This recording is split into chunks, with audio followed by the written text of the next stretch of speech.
Hello guys, আপনারা সবাই কেমন আছেন? আমরা এখন একটা লঞ্চে উঠেছি। লঞ্চে ওঠার পর দেখেন মেশিন স্টার্ট দিচ্ছে। এখানে ভাই মুরগা কত, মুরগালা ভাইকে জিজ্ঞেস করলাম, মুরগালা ভাই কোনো কিছু বললো না। এখন আপনাদেরকে সব কিছু ঘুরিয়ে দেখাতেছি। দেখেন এখানে অনেক নৌকা দাঁড়িয়ে আছে। আমরা এখন লঞ্চে আছি।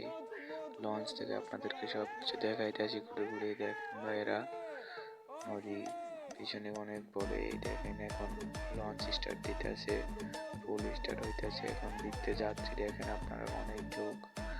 দেখেন পিছনে লঞ্চ স্টার্ট দিয়ে দিয়েছে। এখন গাড়ি চলতেছে, মেশিন ইঞ্জিন। মুরগালা ভাইকে জিজ্ঞেস করলাম মুরগার দাম কত, মুরগালা ভাই বললো না মুরগার দাম কত। যা হবার হয়ে গেছে। এখন লঞ্চে আছি, লঞ্চ স্টার্ট দিয়েছে, আপনাদেরকে দেখাতে আসছি। দেখেন অনেক